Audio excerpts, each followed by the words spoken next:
El segundo mensaje va a estar a cargo de mi hermano Gerson Silva Acevedo, actualmente congregando y aspirando a ser miembro de la Iglesia Presbiteriana Reformada de Chile en Batuco, Lampa.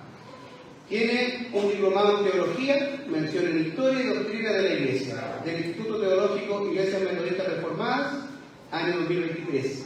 Casado con la hermana María José Cardoso, ahí está la hermana, y esperando un hijo. Que el Señor sea bendiciendo su descendencia, hermano. ¿Bien? Su exposición tratará de herejías contra la Trinidad. ¿Cuál es el peligro de no entender y o no creer en esta doctrina? La historia nos muestra que, a pesar de la presencia del Espíritu Santo y la promesa de guiar a la Iglesia en toda la verdad y justicia, falsos maestros se han erigido con la intención de desviar a la Iglesia de la verdad.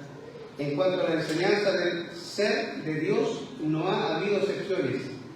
Satanás se ha dedicado a lo largo de los siglos a torcer estas verdades a fin de perjudicar a la Iglesia. ¿Pero por qué? Porque al negar esta doctrina, se atenta contra las enseñanzas fundamentales y esenciales sobre las cuales descansa el bendito Evangelio. Por lo tanto, vamos a ver algunas herejías que se han levantado y que lamentablemente se sostienen y retornan hasta el día de hoy. Y veremos las terribles implicaciones de caer en ellas. Amén. Y hermano Gerson, con nosotros.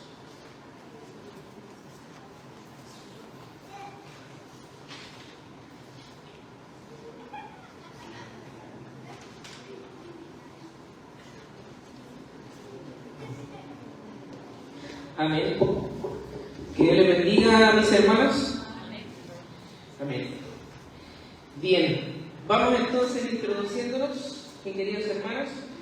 Les quiero pedir que abran sus Biblias, que busquen en sus Biblias ahí, de preferencia la Reina de las Versiones, la Reina Valera del 60.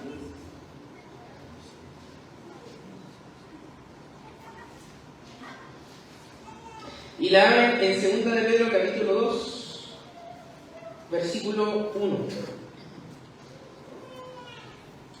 2 de Pedro capítulo 2, versículo 1.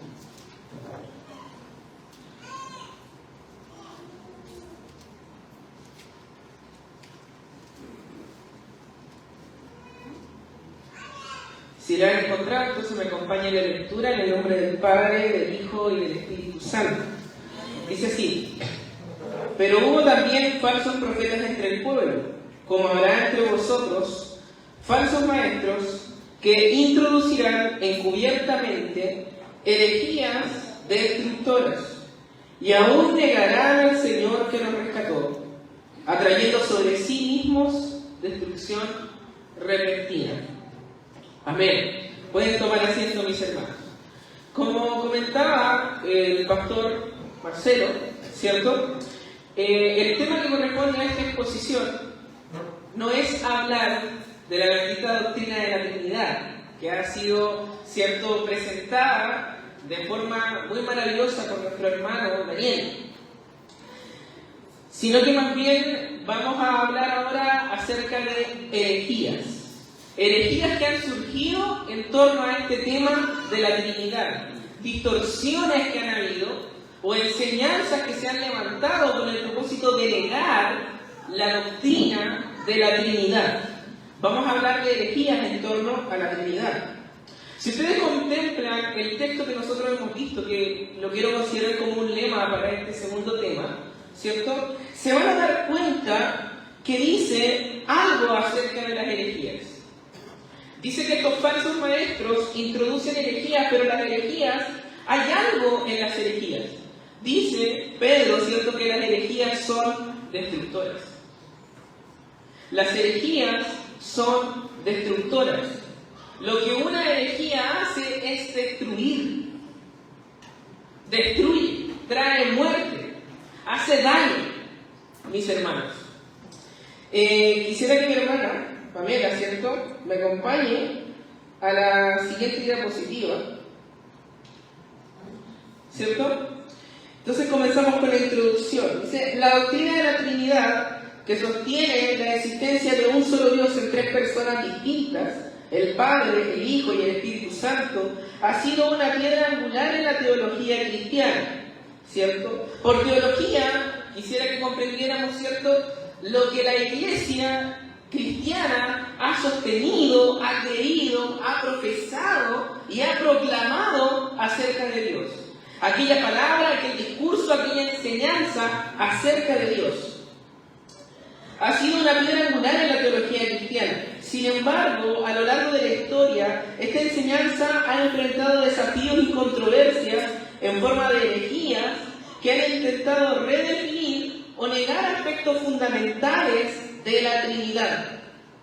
Estas herejías han surgido de interpretaciones teológicas divergentes, disputas doctrinales y esfuerzos por comprender el misterio de la naturaleza divina. ¿Qué es lo que queremos decir? Que estas doctrinas, estas herejías, muchas veces han surgido, mis hermanos, y esto tiene que ver con algo que nos comentaba el hermano Daniel, a veces no malintencionadamente, sino que han surgido como una consecuencia de intentar definir, de intentar explicar cómo es que se revela el Dios de las Escrituras. Y en ese cómo, en esa forma de explicarlo, comentaba el hermano, cuando se hace a través de alegorías o de ejemplos o de analogías, ¿cierto? Como explicar a Dios, ¿cierto? Con el ejemplo del sol, el calor, los rayos, ¿cierto? El agua en sus tres estados, etc. Al tratar de explicar la doctrina de la Trinidad, se cae en herejías. Se cae en herejías. Y aunque no es de forma malintencionada, y la historia demuestra que hubo hombres que enseñaron herejías no de forma malintencionada, el hecho, mis hermanos, es que, aún sea de forma intencional o no, cuando distorsionamos esta verdad, cuando negamos esta verdad, que tiene aspectos fundamentales de las que el hermano ya nos habló, y que vamos a recordar, estamos, mis hermanos, negando verdades de las que se sostiene el Evangelio. Cuando negamos que Cristo es Dios, estamos negando una verdad central del Evangelio. Cuando negamos que hay un solo Dios, estamos negando una verdad central del Evangelio. Entonces, mis hermanos, desde ya quisiera hacer hincapié en esto, de que sea de forma intencionada o no intencionada, mis hermanos, nosotros debemos tener cuidado con lo que creemos y lo que enseñamos. Porque la intención aquí no cambia el resultado. Una herejía es herejía, independiente de la intención con la que se llega y se enseña esa herejía. En esta exploración examinaremos algunas de las herejías más significativas acerca de la Trinidad que han desafiado la sana enseñanza cristiana. Desde el arrianismo, que cuestionaba la plena divinidad de Cristo, hasta el sabellianismo o unicitarismo, o solo Jesús, como lo conocemos nosotros, ¿cierto?, que buscaba simplificar la Trinidad. Cada herejía ha planteado preguntas cruciales sobre la relación entre las personas divinas. Al explorar estas herejías, buscamos comprender cómo la Iglesia ha respondido a estos desafíos a lo largo del tiempo y cómo la doctrina trinitaria ha perdurado como un fundamento esencial para la fe cristiana. Entonces, la pregunta es, ¿qué es una herejía? ¿Cierto? Vamos a hablar de herejías, tenemos que partir entonces definiendo. ¿Qué entendemos por una herejía? Porque no todo, mis hermanos, es una herejía. Muchas veces, mis hermanos, podemos tener dilemas o podemos tener diferencias entre algunos aspectos de la fe, algunas enseñanzas, algunos detalles en enseñanzas, ¿cierto? Y no necesariamente esas diferencias son herejías. Por darles un ejemplo, creencias acerca de la segunda venida de Cristo. Que si algunos creen que si viene antes, durante o después de un milenio, ¿cierto? Obviamente son diferencias. Y nosotros somos cristianos y creemos que existe la verdad, ¿cierto? Creemos que hay una sola verdad, ¿cierto? Y que por lo tanto no pueden haber dos verdades distintas que sean ciertas a la vez, ¿cierto? Hay alguien que está en lo cierto, hay alguien que está equivocado. Pero el hecho de que alguien erre en esta clase de enseñanza, mis hermanos, no implica que sea una herejía. Porque si bien son enseñanzas de la Biblia que deben ser creídas, deben ser estudiadas, deben ser proclamadas, sostenidas, enseñadas, ¿cierto? No son doctrinas sobre las que descansa nuestra salvación. Por lo tanto, ¿qué es una herejía? El doctor Justo González nos va a dar una muy buena definición de lo que es herejía. Justo González es un metodista, ¿cierto?, que es historiador. Él ha escrito muchas obras acerca de historia y temas relacionados con la doctrina y la historia sobre esos temas. Tiene un libro muy bueno que es Historia de la Iglesia o Historia del Pensamiento Cristiano, que lo recomiendo. Él, en un manual, un diccionario que él tiene, define herejía como cualquier doctrina contraria a las enseñanzas centrales de la fe cristiana. O más exactamente, cualquier doctrina que se llame cristiana, pero rechace o tergiverse algún aspecto fundamental del cristianismo. Algún aspecto sobre el cual el cristianismo descansa. Algún aspecto sobre el cual, si se quita ese fundamento, el cristianismo se cae. Nuestra fe se cae. No todas las malas enseñanzas o los errores doctrinales, como les digo, implican esto. La herejía, como vimos, como nos comentaba Pedro, ¿cierto?, en su epístola, es algo que trae destrucción. Es algo que si usted lo sostiene, usted está negando el Evangelio. Y usted no puede ser salvo. Y usted está haciendo piedra de tropiezo para que otro sea salvo. La mayoría de los teólogos protestantes han restringido el uso de este término para aquellas opiniones que contradicen asuntos tan fundamentales como la doctrina de la creación, la encarnación de nuestro Señor Jesucristo y la doctrina de la Trinidad, por supuesto. ¿Ya? No todo es herejía. ¿Pero qué es una herejía? Tenemos otro comentario de un hermano que es licenciado llamado Nildo López, ¿cierto?, de Coalición por el Evangelio, en donde nos comenta: el término herejía se usa para señalar una desviación doctrinal o una enseñanza errónea que contradice aquellas verdades cristianas vitales e innegociables que enseña la Biblia. Entre estas verdades no negociables se encuentran la existencia de Dios, la deidad de Cristo, la salvación por fe, la realidad de la Trinidad, la autoridad única y absoluta de las Escrituras y el mensaje, por supuesto, del Evangelio.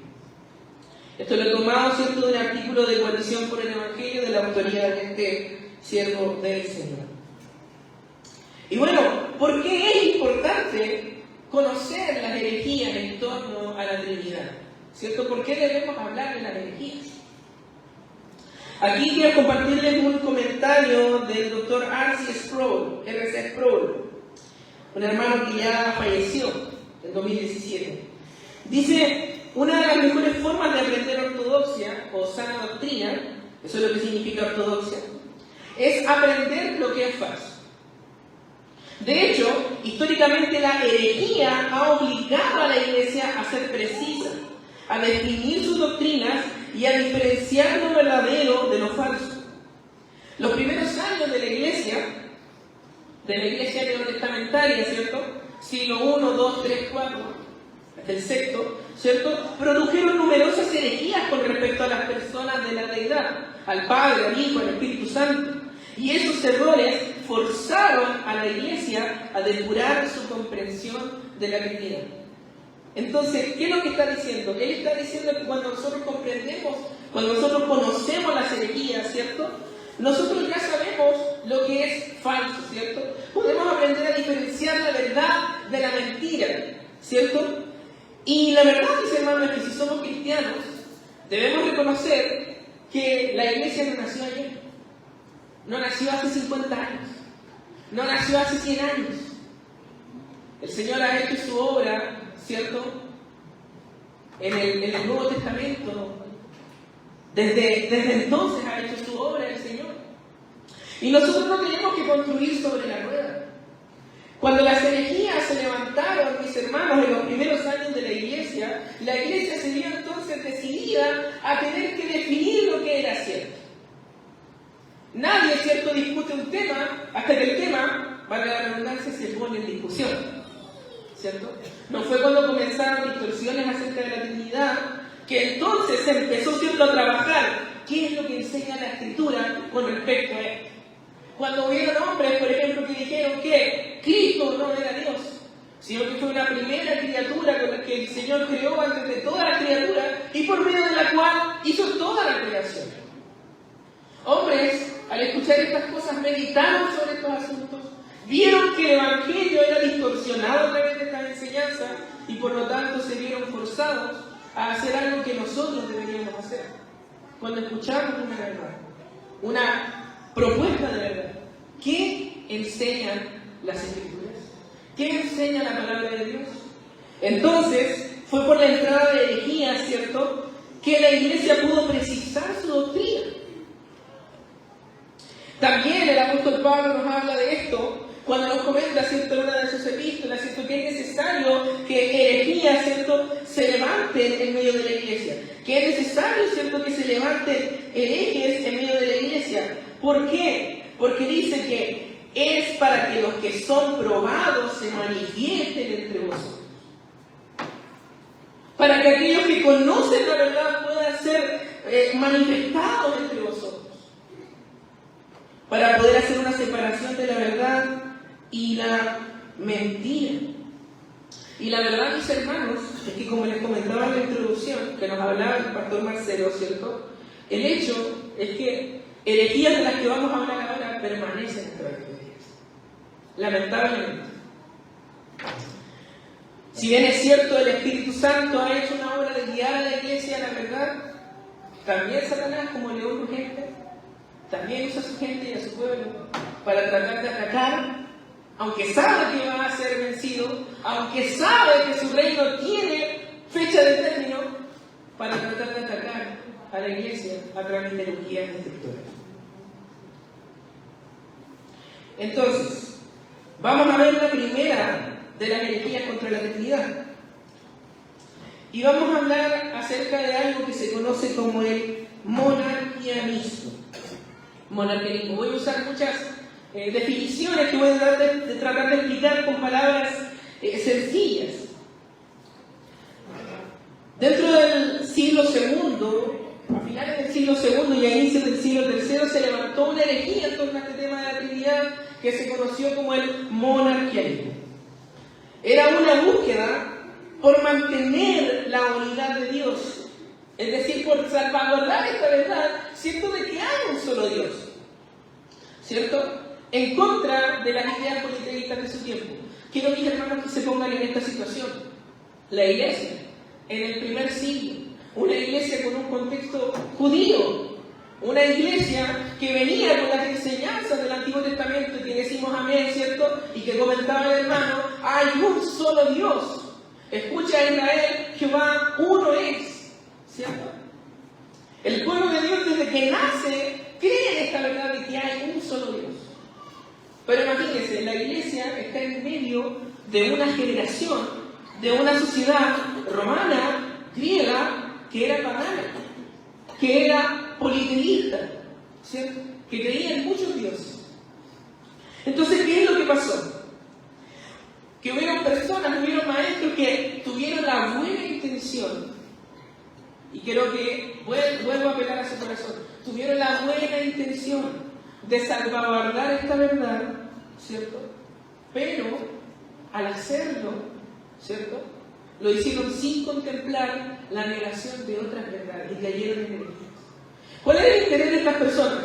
Salvaguardar el hecho de que hay un solo Dios, ¿cierto?, y contradecir las ideas politeístas. Entonces, ¿qué es lo que pasó? Estos hermanos en su culto se empezaron a dar cuenta en el lenguaje cristiano del Nuevo Testamento que estábamos hablando del Padre, estábamos hablando del Hijo y estamos hablando del Espíritu Santo, ¿cierto? Pero hubieron algunos que se preguntaron, ¿no es esto acaso sostener la creencia en varios dioses? Entonces, de ahí vino, ¿cierto?, esta idea para salvaguardar la verdad del politeísmo y tratar de poder de alguna manera lograr empatizar lo que se estaba viviendo en la experiencia de la adoración cristiana, ¿cierto?, con la verdad de que hay un solo Dios, se llegó a esta distorsión. Al monarquianismo. Esta palabra está compuesta por dos palabras griegas. Una es mono, que significa uno, ¿cierto? Y la otra palabra es arqué. Arqué, monoarquía, monoarqué. Y la palabra arqué significa principio, gobernador o monarca. En otras palabras, monarquianismo significa hay uno solo que gobierna. Hay uno solo que es el principal. Y este monarquianismo se divide en dos tipos. El monarquianismo modalista y el dinámico, que prevalecen hasta nuestros días. Que hoy nosotros los conocemos por nombres. Los vamos a estudiar. El monarquianismo modalista también es conocido como sabellianismo, por el nombre de una de estas personas que fue la que propagó esta enseñanza en los primeros siglos, ¿cierto? También se le conoce como patripasionismo, patri de padre y pasionismo de pasión o de sufrimiento. La idea, ¿cierto?, de que fue el Padre el que sufrió la pasión en la cruz, fue el Padre el que fue al Calvario, ¿cierto? O el unicitarismo. Monarquianismo modalista, unicitarismo. Es la creencia de que las tres personas de la Trinidad, el Padre, el Hijo y el Espíritu Santo, son en realidad la misma persona. Es decir, hay un solo Dios y en ese Dios existe una sola persona, no son tres personas distintas. Sostienen los modalistas, los sabellianistas, los patripasionistas, los unicitarios, no solo Jesús, ¿cierto? Y esta única persona lo que hace es manifestarse, como nos explicaba el hermano Daniel, de formas distintas en el tiempo. Entonces, algunos de ellos, como Sabello, va a decir, en el Antiguo Testamento, este único Dios verdadero, esta única persona, se dio a conocer como el Padre, como el Dios y Padre creador de todo. Luego, en el Nuevo Testamento, esta misma persona ya no se va a presentar como Padre, sino que se va a presentar como el Hijo. Se va a encarnar, ¿cierto? Y su carne va a ser llamada el Hijo. Y luego, desde Pentecostés, el que era el Padre, el que era el Hijo, ahora se va a presentar en la faceta o en la cara del Espíritu Santo en la vida de la Iglesia. De esta manera, negando que el Padre, el Hijo y el Espíritu Santo son tres personas distintas, con roles distintos, con características distintas, y que exigen al mismo tiempo, hacen actividad al mismo tiempo y tienen comunión. Ellos van a negar esta verdad. Es la misma persona, pero que se manifiesta en estos tres modos, de la palabra modalismo, de modo o forma, ¿cierto?, en únicos tiempos diferentes. Por persona, aquí se entiende a una personalidad, ¿no? Como cuando el actor de un teatro interpreta a una persona y luego, cambiando de máscaras, interpreta a otras personalidades distintas. ¿Ya? Entonces, el unicitario va a decir, sí, en un sentido podemos hablar de tres personas, porque son tres personalidades de Dios, son tres máscaras de Dios, son tres rostros con los que Dios se manifiesta, como el actor del teatro, ¿no? Se coloca una máscara e interpreta un personaje, pero es la misma persona. Se saca la máscara, se pone otra, interpreta a otro personaje. Así es como Dios funciona. No es que realmente hayan tres personas distintas en una trinidad, dirían ellos. Algunos de sus proponentes fueron Noecio de Esmirna, a fines del siglo II, Praxeas, a fines del siglo II también, y Sabello, ¿cierto?, en el siglo III. Estos son los orígenes de esta enseñanza. Entonces, si usted se pregunta, mis hermanos, los unicitarios de hoy en día, ¿de dónde sacaron su doctrina? ¿De dónde viene? ¿Cuál es el origen? ¿Es la palabra de Dios? No, fueron estos hombres. Noecio, Praxeas, Sabello. Y además también hay un antecedente, ¿cierto?, de un hombre que yo creo que si usted lee su palabra, usted va a conocerlo, ¿cierto? Simón el Mago, ¿cierto? No sé si le suena en Hechos. Simón el Mago también va a proponer una forma de modalismo. Porque Simón el Mago, ¿cierto? Después de que trata de comprar el don de Dios para su beneficio, cuando veía que los apóstoles imponían sus manos, ¿cierto? Y recibían el Espíritu Santo, los que creían, ¿cierto? Él después va a ser confrontado por Pedro, ¿cierto? Y después va a ir viajando de región en región enseñando lo siguiente, que él era el Padre Todopoderoso del Antiguo Testamento, que él fue el Cristo que se presentó, ¿cierto? Que se encarnó y que murió en la cruz, y que él ahora es el Espíritu Santo de poder que está ahora. Simón el Mago, para que lo noten. La otra forma de monarquianismo que existe, ¿cierto?, es el monarquianismo dinámico. Esta es la creencia de que solo el Padre es Dios y que lo que estaba en Jesús solo era el dinamis o el poder, ¿cierto?, de Dios. Esto lo comenta también Justo González en el mismo libro que ya les cité. En otras palabras, monarquianismo dinámico. Dinámico viene de dinamis y nosotros conocemos una palabra similar, dinamita, ¿no? Dinamita, poder, ¿cierto? ¿Qué es lo que creían entonces? Estos monarquianistas dinámicos sostenían que Cristo no siempre fue Dios, sino que Cristo llegó a ser Dios. Llegó a ser Dios en el momento en el que el poder de Dios se vino a posar sobre él, en el bautismo. También algunos le llaman a esta enseñanza adopcionismo, que Cristo vino a ser adoptado como Dios. Y esta enseñanza, mis hermanos, muy probablemente usted la conoce. Están los testigos de Jehová que enseñan qué cosa, que está el Padre, ¿cierto?, desde la eternidad, y que el Padre creó al Hijo, al Logos, al Verbo, y que por medio de esa palabra, por medio de ese Verbo, por medio de su Hijo, ¿cierto?, que es la primera criatura que Él creó, Él ha hecho todas las cosas. Pero obviamente, al ser creado no puede ser Dios. No puede ser digno de gloria, por eso es que ellos no le rinden adoración. Lo que es muy importante para entender aquellos textos que rinden adoración a Cristo, porque esos hablan de la deidad de Cristo. Bueno, ellos entienden, como Cristo no es Dios, pues Cristo no puede ser adorado. Pero a Cristo se lo va a presentar en las Escrituras, según ellos, como Dios, porque Cristo en algún momento llega, ¿cierto?, por su obra, por su virtud, ¿cierto?, llega a ser revestido y adoptado por Dios como Hijo. Y en ese sentido viene a ser un Dios, digámoslo así, de segundo grado.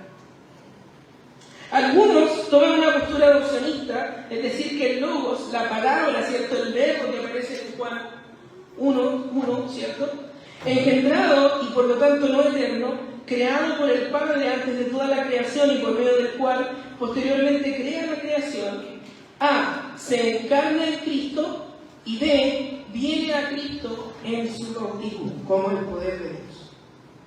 Entre sus exponentes tenemos a Teodoto, fines del siglo II, Pablo de Samosata, segunda mitad del siglo III, y Arrio, de donde viene el arrianismo, a mediados del siglo III, para el cual Cristo era la primera creación de Dios que se encarna en la persona de Jesús, sin ser eterno y distinto del Padre.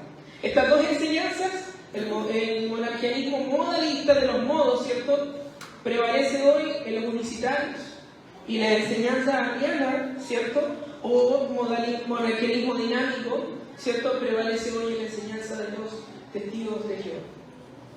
Unos van a enfatizar que Cristo es Dios, ¿cierto?, los primeros, pero que no hay personas distintas en Dios. Y los otros van a querer sostener que hay un solo Dios, pero negando a las otras personas de la Trinidad, negando al Hijo y negando, por supuesto, también al Espíritu Santo. Dentro de esta postura del monarquianismo dinámico también hay una creencia que no contemplé acá, que es el macedonianismo. Macedonio, en el siglo II, él negaba que el Espíritu Santo fuera Dios, sino que era solamente un poder de Dios, pero no era Dios en sí.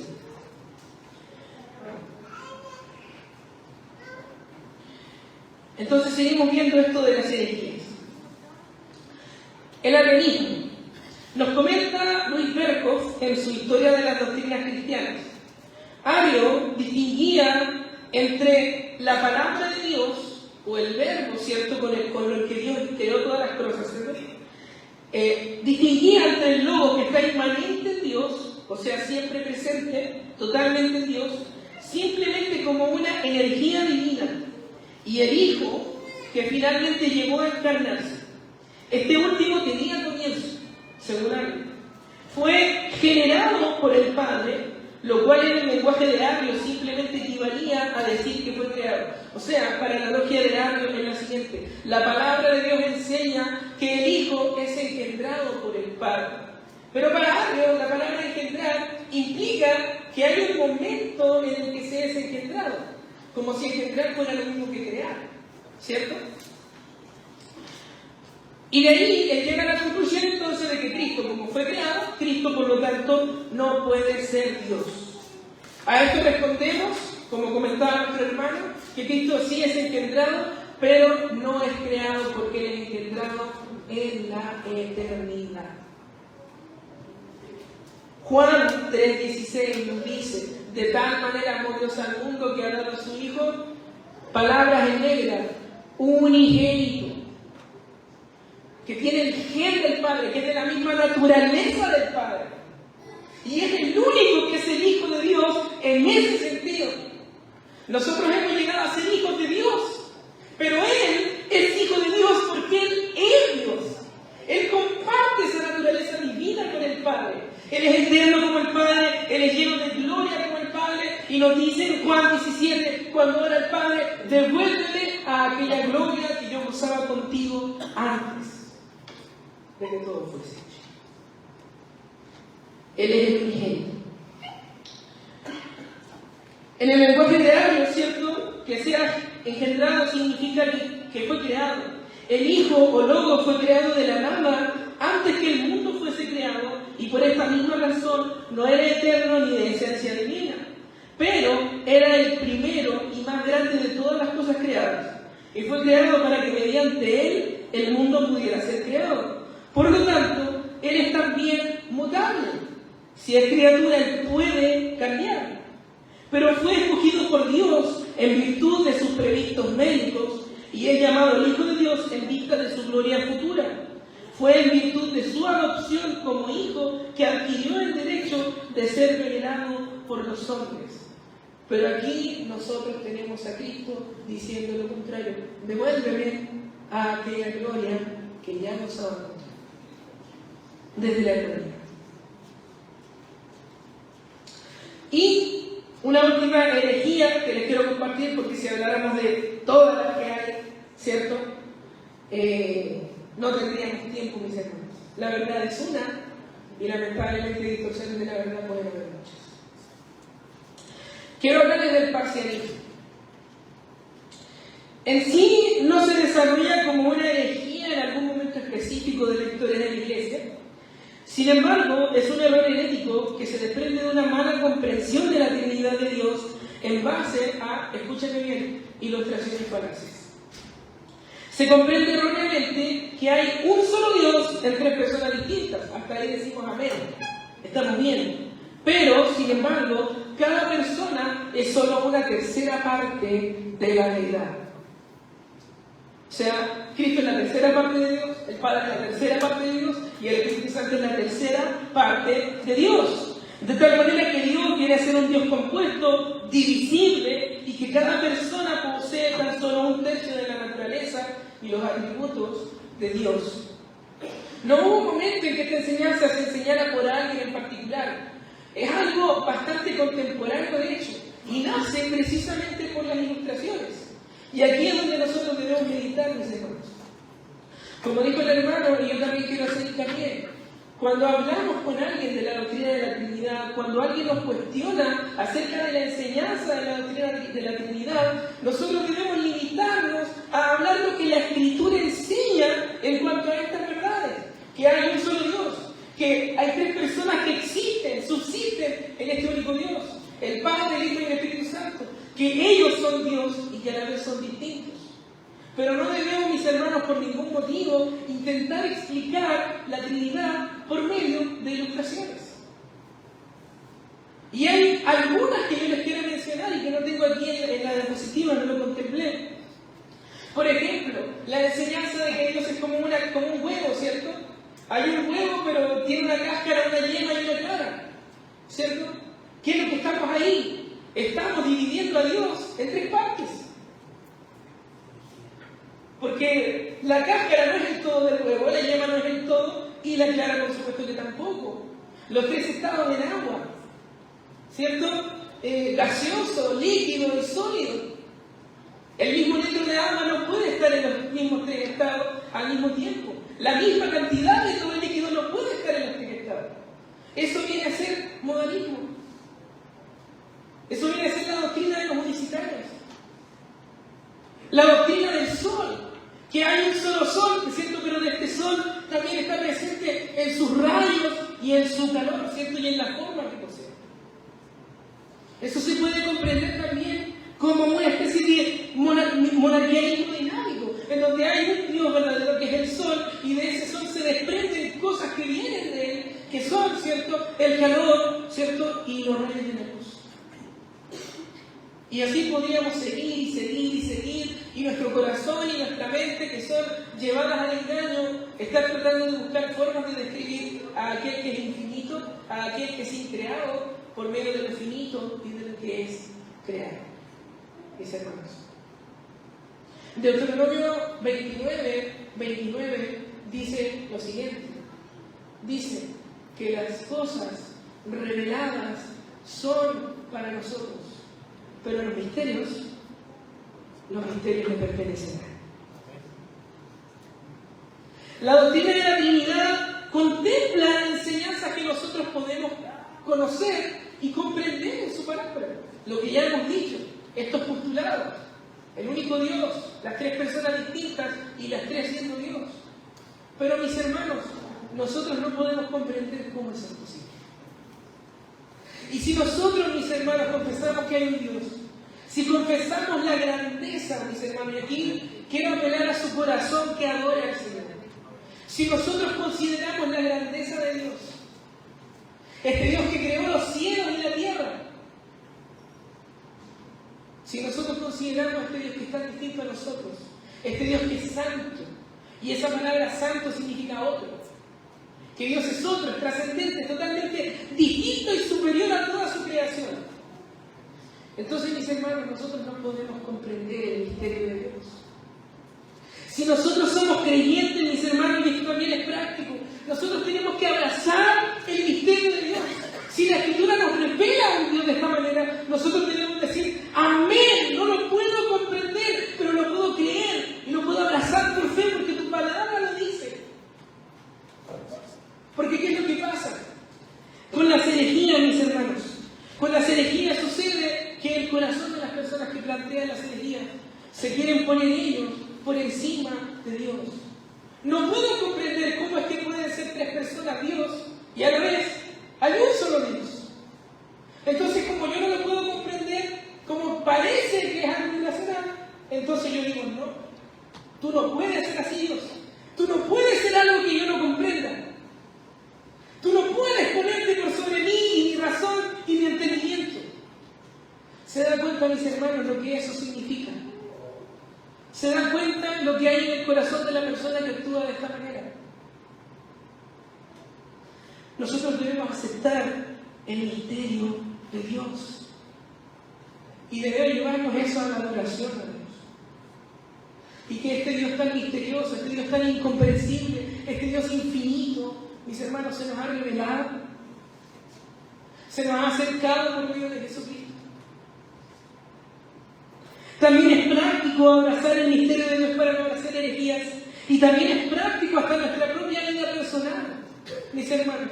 ¿Cuántas veces nosotros no podemos comprender cosas que pasan? Y necesitamos, y nuestro corazón nos llama a necesitar. Necesito algo razonable para entender esto, porque si no, Señor, me opongo a ti. ¿Qué hubiese hecho Job si no hubiese aceptado el misterio de Dios? ¿Por qué el hombre justo parece mal? ¿Qué hubiese hecho Asaf en el Salmo 73 cuando veía que los malos prosperaban mientras que los buenos para la comprensión del Evangelio? En otras palabras, una doctrina trinitaria siempre va a implicar negar alguna de estas verdades. ¿Negar que hay un solo Dios? ¿O negar que el Padre es Dios? ¿Negar que el Hijo es Dios? ¿Negar que el Espíritu Santo es Dios? ¿O negar que estos tres son distintos? Siempre que nosotros neguemos la doctrina de la Trinidad, siempre que alguien niegue la doctrina de la Trinidad, va a negar alguno de estos aspectos. Los arrianos, los testigos de Jehová, van a negar la Trinidad de Cristo. Pero el Señor dice, no hay salvación fuera de mí. Solo Jehová salva. Solo Dios puede salvar. Nuestro pecado, nuestra deuda de nuestro pecado no es contra una criatura, es contra Dios Todopoderoso. Una criatura pecadora, mutable, no puede dar su vida por nosotros. Si Cristo hubiese sido meramente un hombre, mis amados hermanos, Él no hubiese podido soportar la ira de Dios y resucitar al tercer día. ¿Qué Dios sería ese que quebranta a uno y lo destruye a una simple criatura y la criatura sobrevive a su quebranto, a su juicio y su castigo? ¿Se dan cuenta, mis hermanos? El Evangelio no tiene sentido y no tiene lógica si nosotros, mis hermanos, negamos estas verdades. Se destruye totalmente. Si nosotros negamos, mis hermanos, y quiero que puedan ver también estos textos, si nosotros negamos, por ejemplo, la verdad de que Cristo y el Padre, aunque están unidos, aunque están, como dirían los primeros pastores de los primeros siglos, ellos creían en una doctrina que se llama de la interpenetración de la verdad. ¿A qué se refieren con eso? Se refieren a que había una comunión tan íntima entre estas tres personas de la Trinidad, entre el Padre y el Hijo y el Espíritu Santo, una unión tan íntima, un amor tan profundo, tan afectuoso, que el todo de cada una de las personas de la Trinidad habitaba en la otra. Por eso es que nosotros podemos ver a Pablo diciendo en Colosenses que en Cristo Jesús, en Él habita toda la plenitud de la deidad. Si tenemos a Cristo, tenemos al Padre y tenemos al Espíritu Santo. En palabras de Juan, ¿cierto? Aquel que niega al Hijo, el Padre no está con él, ¿cierto? Pero a pesar de esta unión, si nosotros negamos también el hecho de que son dos personas distintas, entramos en un problema con la integridad de Cristo. Quiero que me acompañen, mis hermanos, con su Biblia, al Evangelio según San Juan. Y quiero que noten esto.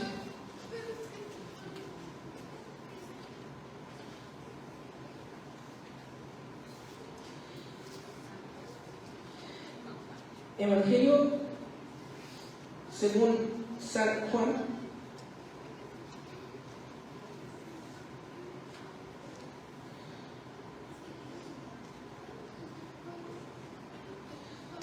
Sí, aquí.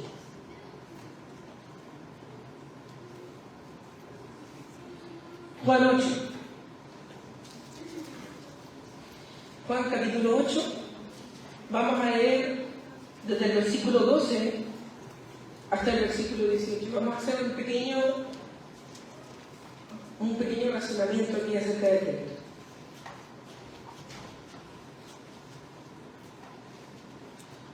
Del 12 al 18. Leemos, dice: otra vez Jesús les habló diciendo: yo soy la luz del mundo. El que me sigue no andará en tinieblas, sino que tendrá la luz de la vida. ¿Qué tenemos aquí? Jesucristo predicando el Evangelio, Jesucristo dando testimonio acerca de quién Él es y quién Él es para nosotros. Continuamos.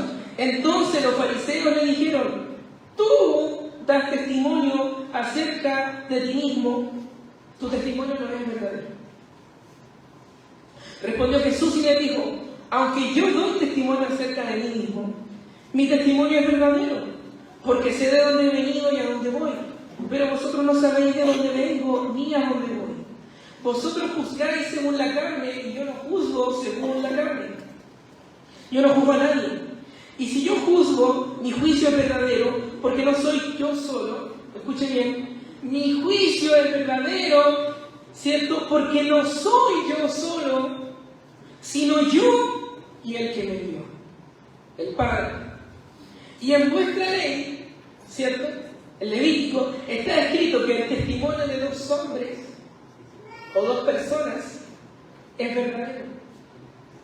Yo soy el que doy testimonio de mí mismo y el Padre que me envió da testimonio de mí. Entonces, ¿qué es lo que tenemos? Tenemos a Cristo, ¿cierto? Dando testimonio acerca de sí mismo, diciendo que Él es la luz del mundo, que Él es el que trae luz a este mundo lleno de tinieblas, y van a ver que nos cuestionas, pero tú estás dando testimonio de ti. No es real entonces tu testimonio. Porque claro, ellos tienen en mente la ley, ¿cierto? Y Jesucristo, apelando a esa misma ley que decía que el testimonio de dos o tres debe ser tomado en cuenta cuando se trata acerca de un asunto, ¿cierto? Él, apelando a ese texto, él está diciendo, bueno, no soy yo solo, soy yo y es el Padre. ¿Cómo el Padre testificaba de Cristo? ¿Recuerdan cuando Jesucristo dice, la hora viene, glorifícame? ¿Y qué es lo que dice el texto? Que escucharon algunas personas, una voz del cielo, no la de Jesús el Hijo, de Cristo, sino que una voz del cielo del Padre que decía, lo he glorificado y lo voy a seguir glorificando. ¿Cómo testifica el Padre? El Padre daba testimonio del Hijo a través, ¿cierto?, del poder que le daba, ¿cierto?, para hacer sus milagros. Si no creéis en mí, entonces crean por las obras que hago son las obras que el Padre me ha dado para que yo las haga. Si realmente Jesucristo y el Padre no son dos personas distintas, si Jesucristo es solamente una máscara, que Dios se cambia, ¿cierto?, de la máscara del Padre a la máscara del Hijo, y en una sola persona, este texto que Cristo está apelando no tiene ningún sentido. Y Jesucristo no se esfuerza en demostrar o aclarar el asunto. Él apela a la ley y sabe cómo ellos deben entender. Está hablando de dos personas. Está hablando del testimonio de dos personas. Ahora, ¿qué es lo que pasa si Cristo miente? ¿Y si Jesucristo miente? ¿Cuál es el problema? Hebreos 7:26 nos dice, porque tal sumo sacerdote nos convenía, santo, inocente, sin mancha, apartado de los pecadores y hecho más sublime que los cielos. Hebreos 9:28 nos dice, Hebreos que nos habla acerca del sumo sacerdocio de Cristo y del nuevo pacto, ¿cierto? Así también Cristo fue ofrecido una sola vez por los pecados de muchos y aparecerá por segunda vez sin relación con el pecado para salvar a los que le esperan. Mis hermanos, Cristo no solamente murió en una cruz por nuestros pecados. Cristo, mis hermanos, como dice Pablo en Gálatas, Él vino y se sujetó a la ley y fue obediente en toda la ley del Señor, para que a través de su obediencia, ¿cierto?, Él pudiera ser el perfecto sustituto para nosotros. Él pudiese ser un sumo sacerdote perfecto y sin mancha. Él pudiese ser el sacrificio perfecto y sin mancha. Si Cristo está mintiendo en sus palabras en Juan capítulo 8, cuando Él dice que Él y el Padre son dos personas que testifican, entonces Cristo no puede ser nuestro sumo sacerdote. Consecuencia, Cristo no pudo morir por nuestros pecados. Él se encarnó, Él vivió la vida que nosotros no podíamos vivir para poder entonces darnos salvación, mis hermanos. Él cargó el pecado sobre sí mismo, pero también nos ha dado la perfección de su vida. Mis hermanos, Él ha tomado tu hoja de vida, que está llena, totalmente llena, manchada, mis hermanos, de pecado, de transgresiones, de violaciones día tras día a la ley de Dios, y las ha cambiado por su perfecta hoja de vida. Le hizo ese intercambio glorioso en la cruz del Calvario. ¿Entienden ahora por qué, mis hermanos, Pedro nos decía en el texto que nosotros comenzamos leyendo y decía que estos maestros van a introducir herejías que son destructoras? Porque las herejías destruyen, pues hermanos. Las herejías destruyen y niegan el Evangelio. Y también dice el texto, y negarán al Señor que los ama.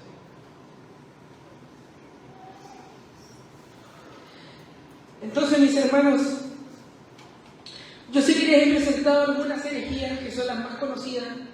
Lamentablemente siguen apareciendo más. Mi hermana Joana con mi hermano Ángel me comentaban de un encuentro que tuvieron en Rancagua con unas personas que, imagínense, que ahora están diciendo que el Espíritu Santo es madre, ¿no?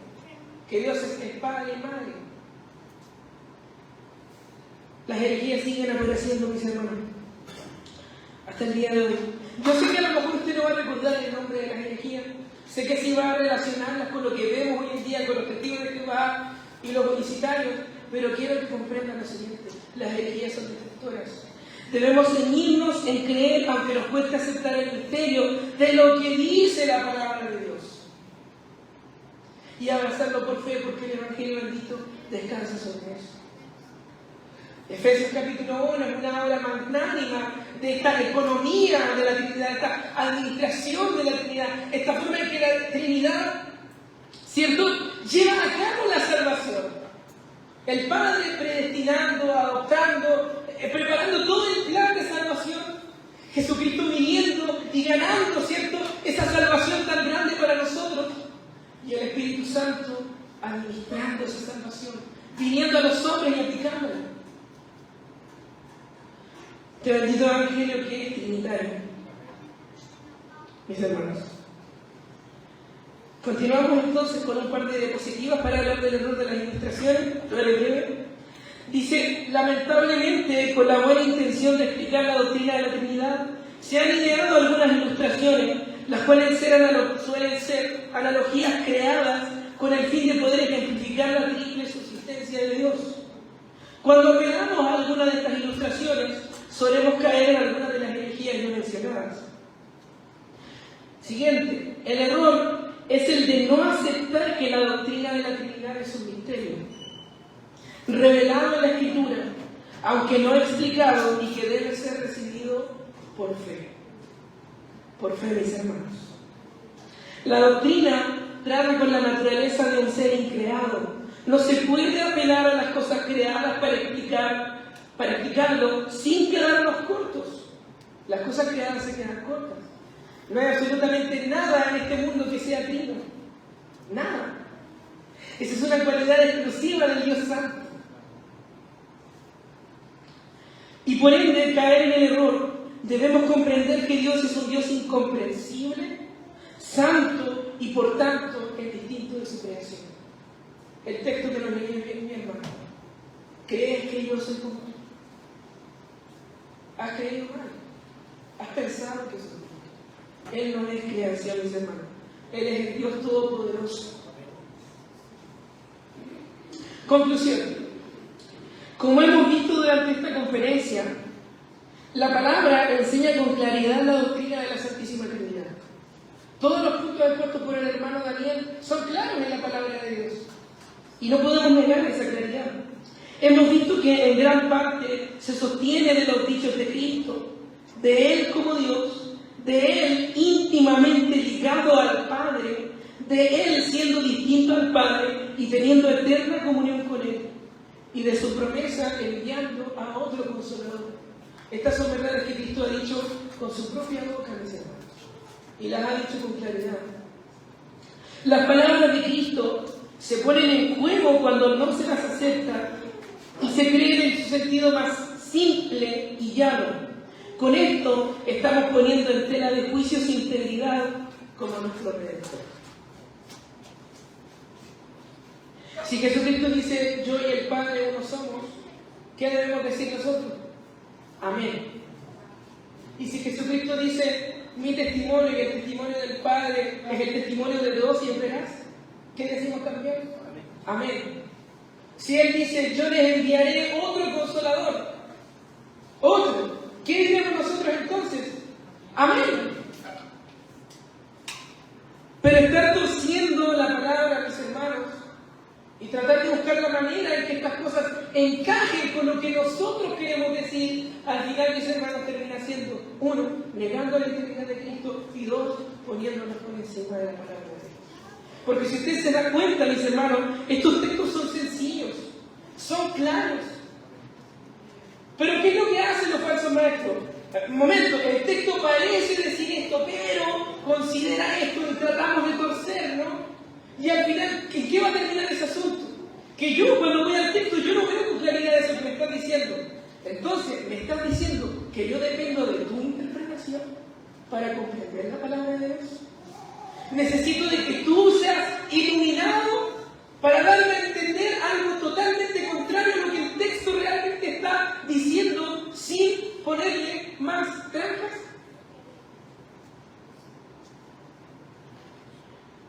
Mis hermanos, mis aprendidos. Hay un mandato apostólico y dice: no os hagáis esclavos de los hombres. No nos hagamos esclavos de los que tuercen la palabra. No nos hagamos esclavos de los falsos razonamientos, dice. Mejor hagámonos esclavos de justicia. Y de aquellos que creen y confiesan lo que es la palabra de Dios en su sentido más sencillo y llano en sí. Conclusión: se pone en juicio la integridad de la palabra de Dios, pues esta no hace el mínimo esfuerzo para aclarar estos textos que son paradójicos, aunque no son contradictorios.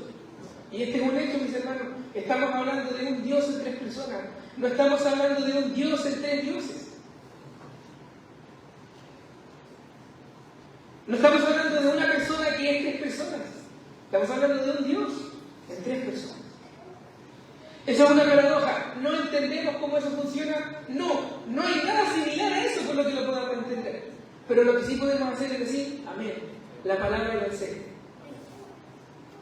Y finalmente se pone en tela de juicio la autoridad de la palabra de Dios, porque al oscurecer textos que son claros y sometiéndolos a las premisas que no son evidentes en él, le hacemos entonces dependiente al texto de nuestras propias interpretaciones torcidas para explicarlo. En esto, al final, terminamos siendo esclavos de la interpretación de personas que piden ser ellas más claras que las Escrituras. La palabra no es clara, yo tengo la claridad, yo te la explico. Ese es el problema, mis amados hermanos. Esto no niega que deben haber personas que enseñan la palabra de Dios, claro que sí, pero ¿cómo la deben enseñar? En su sentido claro y llano. Si alguien le dice: este texto dice esto, pero en realidad quiere decir otra cosa, hermano, guárdese de ello. Las herejías son destructoras. Mis hermanos amados, esta ha sido la segunda exposición. Espero que pueda ser de utilidad para sus vidas, mis hermanos, y que también pueda servir, por un lado, de exhortación a que podamos someternos al misterio de Dios. Este es el mayor, el más grande de los misterios, la doctrina de la Trinidad. Pero con esto también, que podamos en la relación, que podamos, mis hermanos, para nuestro consuelo, aceptar todo el misterio que hay en Dios. Cuando lleguen esas pruebas, mis hermanos, y quiero, no es mi intención, pero quiero apelar a su corazón, cuando lleguen esas pruebas y nosotros no comprendemos el porqué de una razón, debemos aferrarnos con fuerza a aquello que sí se nos declara en la palabra y dejar los misterios en manos de Dios. Entonces vamos a poder reposar en Dios. Entonces vamos a descansar. Mis hermanos, el Evangelio era locura para los griegos. Pero ese es el bendito Evangelio de salvación. Y cuando el apóstol Pablo dice: lo vil y lo necio del mundo, ¿cierto? Ha escogido Dios, ¿cierto?, para avergonzar la sabiduría de este mundo. Él está hablando de este Evangelio que parecía una locura para nosotros. Porque era una locura la cruz de Cristo. Era una locura que el único Dios verdadero entregara a su Hijo, que a su vez es Dios. Pero ese bendito Evangelio, mis hermanos, es el Evangelio que cambió nuestras vidas, que cambia vidas y que seguirá cambiando vidas. Amén, amén. Que Dios les bendiga y que toda la gloria sea para el Cristo Dios.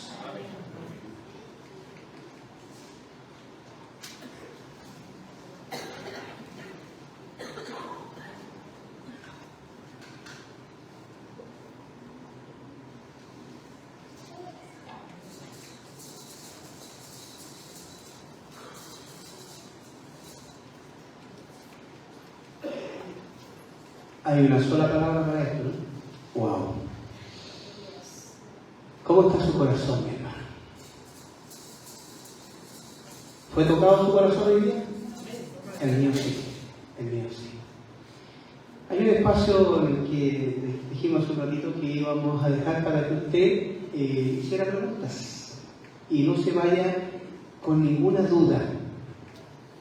No hay ninguna pregunta, lo voy a decir como dice el mundo, ¿no? No hay ninguna pregunta tonta.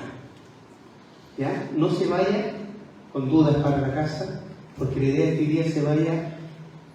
Bueno, si digo entendiendo, voy a contradecir lo que estaba pasando recién, porque hay misterios que no los vamos a entender, y también hay una parte por ahí que dice que en su tiempo vamos a ver esas cosas, pero no es el momento. Pero si hay preguntas, tengo dos anotadas por ahí, para tener más o menos una idea, para que usted entienda que son preguntas simples, pero que están en el corazón de los hermanos. Hay una hermana que después me dijo, ¿cómo enfrento yo, o cómo, denme un clic, denme no sé, una forma, un tip de enfrentar a un testigo de Jehová cuando me trae esta doctrina extraña? Le voy a pedir que vengan para acá los dos mejor, ¿cierto? Y aquí decide cuál contesta.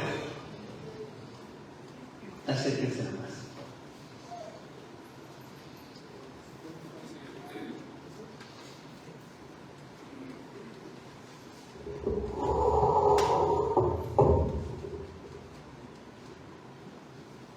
El problema es que no van a salir en la pega ya. ¿Sabes qué no vamos a hacer con esa carrera?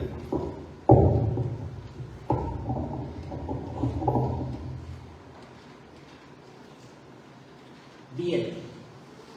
Entonces, ¿cómo contestamos a un testigo de Jehová? Correcto. Bien. La pregunta es sencilla y yo creo que está implícita en lo que se ha explicado ya a lo largo de esta conferencia.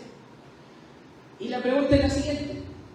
¿Cómo entonces este testigo de Jehová, que él tiene que explicar cómo es posible que nosotros seamos